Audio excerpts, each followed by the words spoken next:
नमस्कार, स्वागत है आपका द न्यूज़ लॉन्चर पर। मैं हूं अशोक वानखेड़े, लेकर आया हूं एक विशेष कार्यक्रम। मुंबई, देश की आर्थिक राजधानी, लेकिन मुंबई पिछले 5 दिनों से स्टैंड स्टिल है, बरसात की वजह से नहीं। तो एक झंझावात, एक सुनामी आई मुंबई में और वो सुनामी इंसानों की है। मराठा आरक्षण को लेके मराठा आरक्षण के नेता मनोज जरांगे पाटिल, इन्होंने मुंबई पर हमला बोल दिया। मतलब वो हमला महात्मा गांधी के उन्हीं तत्वों के आधार पे था कि शांतिपूर्ण तरीके से आंदोलन। लाखों की तादाद में अपने अनुयायियों के साथ, खासकर मराठा समाज के लोग पूरी तादाद में उनके साथ मुंबई पहुंचे। सबसे पहले मुंबई में उनको आने के लिए सरकार ने रोक दिया, फडणवीस सरकार ने। उसके बाद उसमें से एक रास्ता निकाला गया कि आप आ सकते हैं बाकायदा, लेकिन आप 5,000 लोगों के साथ ही आएंगे और आप आज़ाद मैदान पर आपका जो भी आंदोलन है वो करेंगे, बाकी लोग नहीं आएंगे। जरांगे पाटिल ने तो ये कहा था कि हम 5,000 लोगों को लेके आएंगे। जरांगे पाटिल का कहना था कि हम तो 5 ही हज़ार लोगों को लेके आए, उनकी गाड़ियों की व्यवस्था भी कर दी, बाकी लोग अपने स्वयंभू आ गए, इसको हम कैसे रोक सकते हैं। पूरी बॉम्बे स्टैंड स्टिल हो गई, खासकर दक्षिण बॉम्बे पूर्ण रूप से हर जगह लोग व्याप। फिर सरकार ने पहले दिन का 1 दिन का आंदोलन की परमिशन दी, उसको दूसरे दिन किया, फिर 1 दिन सरकार बढ़ाते गए। सरकार को पसीना तो आ गया। फिर कई जगह लाइटें बंद कर दी गई रात की, शौचालय बंद कर दिए गए, खाने के रेस्टोरेंट्स बंद कर दिए गए, ताकि आंदोलनकारी भूख से परेशान हो या बाकी चीज़ों से परेशान हो, तो वापस चले जाएँ। फिर जरांगे ने इशारा किया और फिर आंदोलनकारियों ने अपना खाना बनाना शुरू कर दिया। हाथ की स्थिति चली जाती है ये देखते हुए, फिर लाइट्स भी आई, बाथरूम भी चालू हो गए, पब्लिक टॉयलेट्स और बहुत सारी चीज़ें सरकार नॉर्मल करते हुए आई। सरकार को लग रहा था कि वो हैंडल कर लेगी मनोज जरांगे के इस आंदोलन को। मराठा आंदोलन ये हमेशा गले में फँसी हुई हड्डी है, चाहे कोई भी सरकार हो। पिछली बार जब शिंदे मुख्यमंत्री थे, तब भी आंदोलनकारियों ने ऐसा ही मुंबई पर हमला बोल दिया, लेकिन न्यू बॉम्बे में आते से ही, नई मुंबई आते से उनको रोक लिया गया। बहुत सारी चीज़ें उनको मानने की बात की, उनको एक अध्यादेश दिया गया और जरांगे को वापस भेज दिया गया। जरांगे भी खुशी-खुशी वापस आ गए, लेकिन फिर उनको पता पड़ा कि सरकार ने फिर उनको मूर्ख बनाया। लगातार वो सरकार को डिमांड करते रहे, सरकार को माँग करते रहे। स्थिति ये है कि मराठा समाज अपने आप को कुणबी घोषित करने पे उतारू हुआ है। मनोज जरांगे का सबसे बड़ा डिमांड है कि मराठा जितने भी हैं उनको कुणबी घोषित किए जाए, ताकि वो ओबीसी के अंदर उनको रिजर्वेशन मिले। ओबीसी में अभी भी 300 से ज़्यादा जातियाँ, प्रजातियाँ ओबीसी में है महाराष्ट्र में। ओबीसी समाज के जो नेता है, वो लगातार इसका विरोध कर रहे हैं। यदि हमारे कुनबे में आ जाए, तो फिर हमारा फुटप्रिंट बढ़ जाएगा, तो हमारे लोगों को वैसे ही ओबीसी में बहुत सारी जातियाँ आ गई हैं, मराठा आने से फिर हमारे को कहीं न कहीं अन्याय होगा। मराठों के लिए अलग 10% रिज़र्वेशन महाराष्ट्र में घोषित हुआ है। वो आर्थिक परिस्थिति को लेके जो कमज़ोर है आर्थिक स्थिति में या इकोनॉमिकली बैकवर्ड है उनके लिए। लेकिन मनोज जरांगे का कहना है कि हमें ओबीसी घोषित करो। ख़ासकर कई इसमें 2 टाइप के लोग हैं जो सत्ता के साथ है, बीजेपी के जो मराठा नेता है, चाहे फिर वो अ, नारायण राणे हो या सब हो, वो कहते हैं कि हम 96 कोई मराठा है, हम सर्वश्रेष्ठ है, हम कुणबी बनने को तैयार नहीं, कुणबी थोड़ा सबॉर्डिनेट माना जाता है। लेकिन जरांगे की व्याख्या ये है कि जो खेती करता मराठा उसको कुणबी कहते थे, यहाँ तक कि खेती करने को ही कुणबी करना कहते थे। और सारा झगड़ा आकर एक हैदराबाद गैज़ेट, सातारा औंध गैज़ेट पे रुका हुआ है। हैदराबाद गैज़ेट, हैदराबाद में मराठवाड़ा पहले महाराष्ट्र का हैदराबाद का हिस्सा था। महाराष्ट्र राज्य या संयुक्त महाराष्ट्र राज्य है। महाराष्ट्र राज्य की संरचना देखें तो मुंबई एक राज्य हुआ करता था जिसमें से गुजरात अलग निकला, पश्चिम महाराष्ट्र और उत्तरी महाराष्ट्र उसका हिस्सा है। फिर एक मराठवाड़ा रीजन जो है महाराष्ट्र में, मराठी स्पीकिंग एरिया जो महाराष्ट्र में जुड़ा, वो पहले निज़ाम के अंडर था।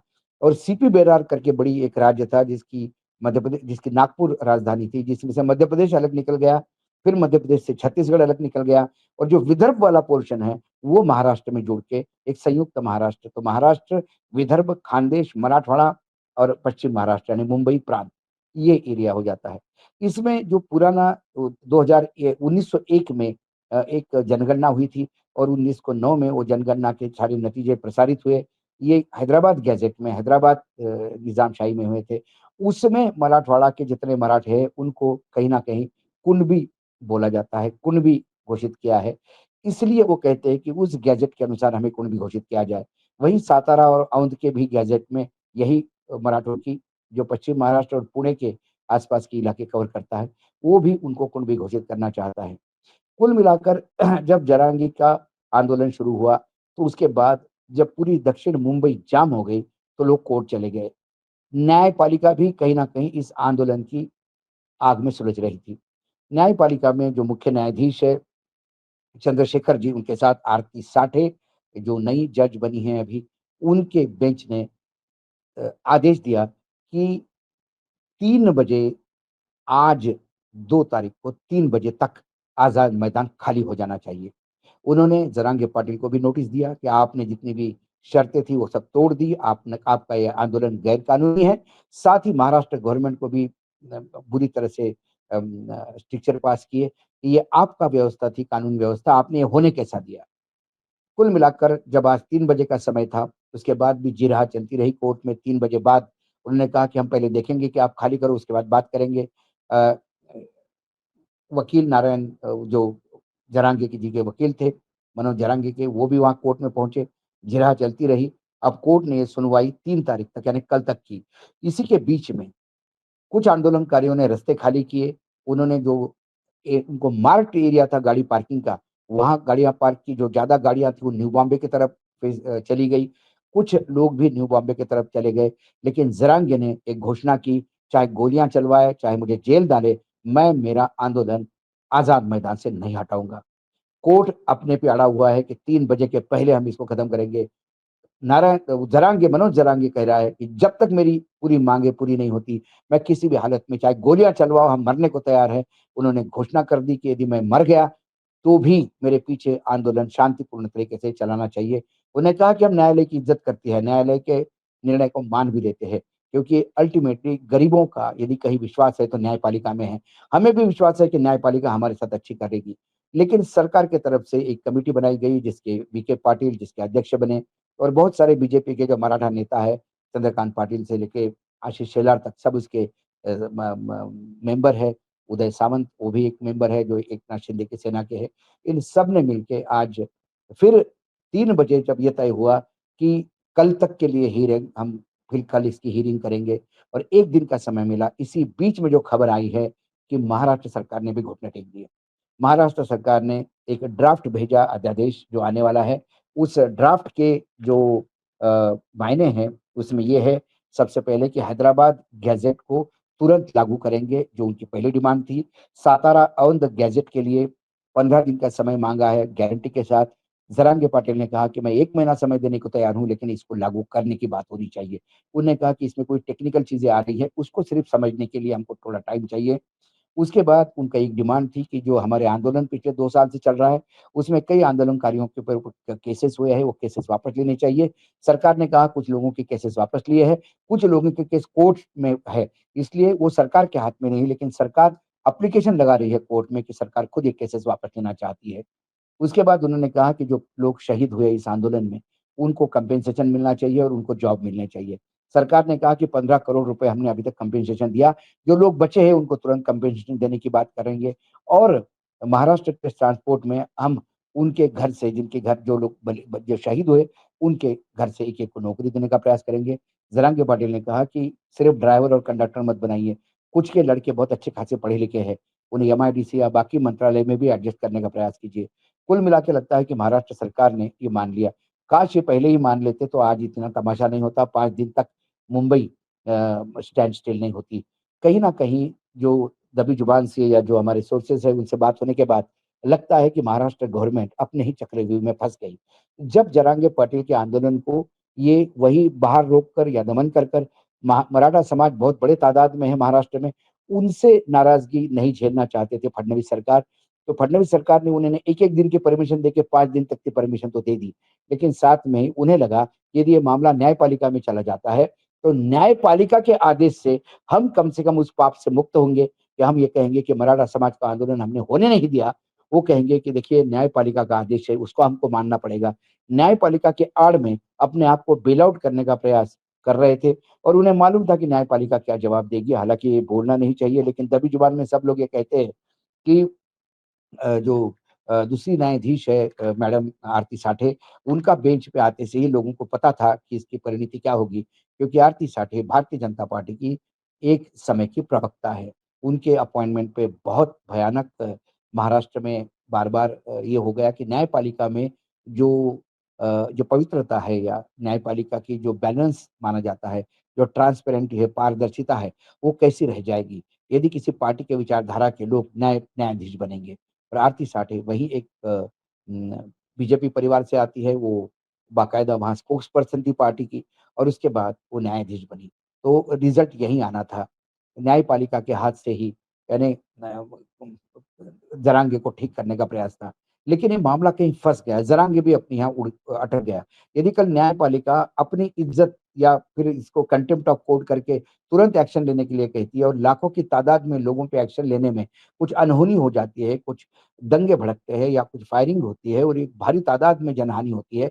ऐसे में पूर्ण रूप से ये रिस्पॉन्सिबिलिटी कहीं न कहीं पॉलिटिकली इसका बहुत बड़ा लॉस बीजेपी को या देवेंद्र फडणवीस सरकार को होता। ये देखने के बाद जो देवेंद्र सरकार ने सोचा शायद, ये मैं शायद इसलिए कह रहा हूँ क्योंकि कई बीजेपी के नेताओं से जब मेरी बात हो रही थी, कि इस आंदोलन को कैसा निपटारा करेंगे, तो कई लोगों ने कहा कि देखिए न्यायपालिका से हम करवा लेंगे, आप चिंता मत करो। वो न्यायपालिका का आदेश तो सबको मानना होगा और कुछ भला-बुरा भी होगा तो न्यायपालिका पे चला जाएगा। वो तो हम कहेंगे हमने तो फिर आदेश हमारा पालन किया। लेकिन आदेश का पालन करते समय भी जब बड़े पैमाने पे यदि कोई हिंसा होती है, तो वो फिर हाथ के बाहर चली जाएगी। इसमें फिर न्यायपालिका छोड़िए, इसमें सबसे ज़्यादा पॉलिटिकल देखा जाता है। तो कहीं न कहीं आनन-फानन में तुरंत मीटिंग हुई और ये निर्णय हुआ। ये जो निर्णय हुआ, ये जो माँगे थी, ये पिछले 6-8 महीने से लगातार जरांगे वार्निंग देके कर रहे थे। जरांगे ने कभी भी एक शॉर्ट नोटिस पे मुंबई पे हम मार्च नहीं किया। उन्होंने पूरा समय देकर सरकार को कम से कम 1 साल तक सरकार को लगातार वार्निंग दे रहे थे कि मैं आ रहा हूँ, मैं आ रहा हूँ और सरकार लगातार उनके साथ खेल रही थी। सरकार 2 नाव में पैर रखने की बात कर रही है। एक तरफ से सरकार मराठों को नाखुश करना नहीं चाहती, इसलिए मराठों को साथ बोलती है कि हाँ, हम कर रहे हैं, आपके लिए कर रहे हैं, मैं वो दूँगा जो न्यायालय में मान्य होगा। दूसरी तरफ राजनीतिक दल बाकी वो भी अपनी रोटी सेक रहे हैं, चाहे कोई भी और ये सेकते हैं, क्यों नहीं सेकेंगे? जब बीजेपी विपक्ष में रहती है, तो उन्होंने भी इस राजनीतिक इसी मराठा आंदोलन पे खूब रोटियाँ सेकी। अब आज जो महागठबंधन है, वो सेक रहा है, तो उनको बड़ा लगता है कि इसमें राजनीतिक रोटी मत सेको और राजनीतिक रोटी इस पे सेकोगे तो मुँह जल जाएगा। ये देवेंद्र फडणवीस का वक्तव्य है। इसके पहले देवेंद्र फडणवीस जब रोटी सेक रहे थे, तो वो ठंडी कर के खा रहे थे, जो उनका मुँह नहीं जल रहा था। सवाल ये है कि इसको यदि जो आज आपने किया, यदि आप एक 6 महीने पहले करते, तो आज ये इतना बड़ा नौटंकी जो आज मुंबई में हुई या मुंबई की जनता को जो तकलीफ हुई, वो नहीं होती। कहीं न कहीं ये फँसी हुई राजनीति है। दूसरी तरफ क्या एक नाथ शिंदे, क्या शरद पवार ये जरांगे पाटिल के पीछे खड़े हैं?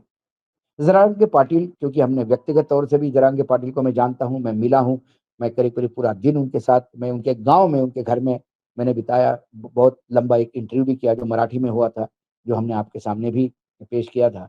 वो बहुत ही सामान्य इंसान है, एक अल्प भूधारी किसान है कि जिसके पास ज़्यादा ज़मीन भी नहीं है। बहुत स्ट्रेट है, छल नहीं है। लेकिन यदि वो किसी चीज़ के लिए अड़े हैं और उनको ताकत कौन दे रहा है? क्योंकि शरद पवार लगातार उनके फ़ेवर में बोलते हैं और एकनाथ शिंदे को जो मराठवाड़ा में समर्थन मिला, वो मात्र जरांगे पाटिल के आशीर्वाद से है, यही शब्द बोला जाता है। तो एकनाथ शिंदे लगातार अमित शाह से भी बात कर रहे थे। एकनाथ शिंदे जरांगे पाटिल के भी टच में थे या लोग कहते हैं कि एकनाथ शिंदे के लोग ही उनको काफ़ी तो ऐसी चर्चा है फिलहाल। लेकिन एकनाथ शिंदे ने भी ये कभी ये डिसोन नहीं किया। उन्होंने कहा कि जो मैं करता हूँ, खुल के करता हूँ। बीच में जब गणपति के दर्शन के लिए अमित शाह गए, तो उन्होंने बाकायदा एकनाथ शिंदे से अलग बात की, वो भी इस बात को लेके।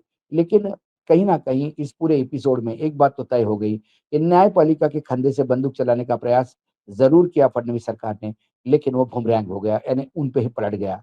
आनन-फानन में जब उन्होंने कहा कि हम गोलियाँ खाएँगे, मरेंगे और ज़रांगे पाटिल का जो जुनून है और उनके साथ जो मराठा लॉबी खड़ी है और जो मतदाता और एक लाइन से मराठा किसान लाखों के तादाद में उनके एक इशारे पे जी जान देने को तैयार है। हो सकता है कि यदि न्यायपालिका अपने पे अड़े और रंग पाटिल अपने पे अड़े, तो उसका दोनों का जो टकराव होता, उसमें बहुत सारी हानि होती और उस हानि की सीधी ज़िम्मेदारी सरकार पे आती है। इसलिए सरकार ने आनन-फानन में हैदराबाद गैजेट भी मान लिया, सातारा और अवध गैजेट के लिए 15 दिन का समय माँगा और अब मुझे लगता है कि मराठों को कुणबी सर्टिफ़िकेट लेने में कम से कम उन गैजेट के अनुसार जहाँ-जहाँ, जो-जो डे ये है, उसके बाद भी गैजेट्स में बहुत सारी चीज़ें जब अध्यादेश आएगा, तो उस अध्यादेश में बहुत सारी कंडीशंस होगी, बहुत सारी कीपिंग्स होगी। जब वो आएगा तब डिटेल बात करेंगे। लेकिन फिलहाल ज़राल्ड पाटिल का जो आंदोलन था, वो अभी समाप्त होने के रास्ते पे है क्योंकि पहला ड्राफ्ट जो आया, उस ड्राफ्ट की जो इन्फॉर्मेशन मेरे पास आई, मैंने आपको बताई। ऑलमोस्ट सभी माँगे करीब-करीब उनकी मान्य हो गई है।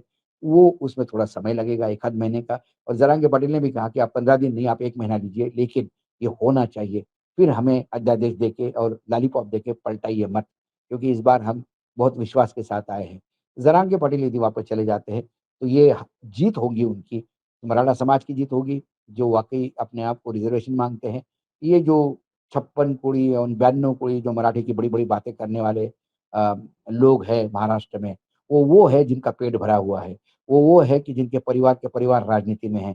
वो है कि जिस दिन नारायण राणे जैसे कि जो थापा जी के घर में चाय-पानी का काम करता था, वो आज अरबों रुपए का संपत्ति का मालिक है।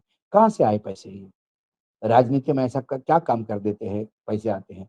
और यदि आप राजनीति के उपयोग के बगैर कोई बिज़नेस करके इतने पैसा कमाते हैं, तो इनको तो आईआईएम और बड़े-बड़े इंस्टीट्यूट में डीन बना देना चाहिए। क्योंकि इस देश के युवाओं को पता पड़े कि बग काम ऐसा कौन-सी दिशा में किया जाता है कि आप अब्जोपति बनते हैं, कई होटलों के मतलब प्रॉपर्टी अकूत हो जाती है आपके पास, कहाँ से होती है? ये कई बार ये सवाल उठता है और जनता भी समझती है पैसा कहाँ से आता है। कुल मिलाकर आज महाराष्ट्र सरकार अपने ही चक्रों में फँसी हुई दिखाई दी। जरांगे के आंदोलन में कल क्या अनाउंसमेंट होता है और जैसा ये अध्यादेश पूर्ण रूप से बाहर आएगा, उसकी मायने क्या है, फिर से एक बार विश्लेषण करेंगे। आज इतना ही, धन्यवाद, फिर आता हूँ किसी विषय के साथ, तब तक के लिए नमस्कार। देखते रहिएगा द न्यूज़ लॉन्चर।